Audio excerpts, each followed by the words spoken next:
नमस्कार, welcome to my blog. So आज मी तुमच्यासोबत शेअर करणार आहे माझ्या काठपदर प्रीमियम साड्यांचं कलेक्शन. मी रिसेंटली परचेस केलेली आहे या दिवाळीला. तुम्ही माझ्या व्हिडिओजमध्ये बघितली असेल नेसलेली माझी खूप सुंदरशी मोरपंखी रंगाची पैठणी. मला हा रंगच खूप आवडला आणि पैठणीतला हा नवीन प्रकार आलेला आहे. अशी गोल्डन जरीची बॉर्डर आहे आणि त्याच्यावरती हे छानसे असे मोर आहेत. सो ही खूप सुंदर दिसते नेसल्यावरती. आणि हा तिचा पदर आहे आणि जी नेसल्यावर अशी काहीशी दिसते. ही दुसरी माझ्या लग्नातली मोरपंखी मधलाच कलर आहे, ब्लू मधला कलर आहे.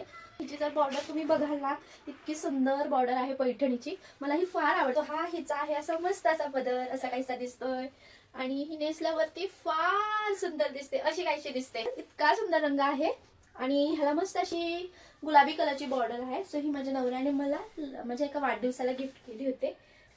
आणि हा रॉयल ब्लू कलर नेसल्यावरती असा काहीसा रॉयल लुक देतो. अशा अनकॉमन साड्या फार आवडतात. तुम्ही आतापर्यंत ही साडी कोणाकडेच बघितलेली नाहीये. सुंदर आहे आणि रंग तर त्याहून म्हणजे मोस्टली कोणाकडे असेल असाच कलर आहे. आणि ह्याचे काठ इतके सुंदर आहेत आणि हा आहे याचा इतका सुंदरसा पदर.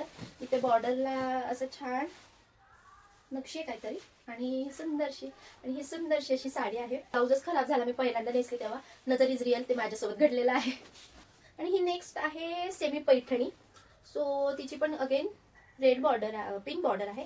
तर हिचा रंग आणि ह्याच्यावरच्या ह्या सुंदर अशा गोल्डन आणि सिल्वर बुट्ट्या फार आवडल्या होत्या. तिचा पदरही खूप छान आहे. असा काहीसा पदर आहे आणि जी नेसल्यावरती असा काहीसा मस्त लुक देते. आणि ही माझ्या कलेक्शन मधली माझी सगळ्यात फेवरेट साडी आहे. म्हणजे झिरो मेंटेनन्स आणि सगळ्यात स्वस्तातली साडी आहे. तिचा पदर इतका सुंदर आहे आणि जी नेसल्यावरती इतका सुंदर लुक देते, इतकी छान बसते. आणि हा कलर इतका अनकॉमन, इतकी इतकी सुंदर साडी. मला माझ्या साड्यांचं कलेक्शन आवडत असेल तर पार्ट 2 साठी नक्की कमेंट करा. तोपर्यंत बाय.